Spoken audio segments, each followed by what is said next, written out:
Good morning everyone. तर आज सकाळ सकाळी काम उरकून वृंदाला पण जेव घालून घेतलं, कारण की मला दुपारून कपाट काढायचं होतं साफ करायला. खूपच घाण झालेलं होतं, कपड्यांच्या घड्या राहिलेल्या नव्हत्या व्यवस्थित. त्यामुळे तर कपडे काढून घेतले सर्व कपाटातले.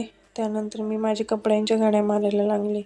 हे जर कपडे माझ्या हसबंडनी बघितले माझे एवढे, तर मला याच्यानंतर कपडेच घेऊन नाही देणार. आणि कालच मी परत स्ट्रीट ऑफ युरोपमधून शॉपिंग केली कपड्यांची. तरी पण मला वाटतं माझ्याकडे कपडेच नाही आहे. सर्व लेडीजचा हाच प्रॉब्लेम आहे की त्यांना असं वाटतं त्यांच्याकडे कपडेच नाही आहे. याच्यातले अगोदर कपडे खूप सारे माझ्या हसबंडने एका बॅगेमध्ये भरून ठेवून दिले, कारण की मी ते यूजच नव्हते करत आणि कपाटामध्ये जागा नव्हती राहिली. त्यामुळे तर फटाफट कपड्यांच्या घड्या पण मारून घेतल्या सर्व. त्यानंतर वृंदाच्या कपड्यांच्या पण घड्या मारायच्या होत्या मला माझ्याबरोबर वृंदाला पण कपडे नाही असं वाटायला लागले. तर त्यानंतर रात्रीची लापशी खाण्याचा मूड झाला होता, तर जेवणामध्ये लापशी बनवली होती. तर असं होतं माझा आजचा दिवस. भेटूया नेक्स्ट व्लॉगमध्ये. Bye bye.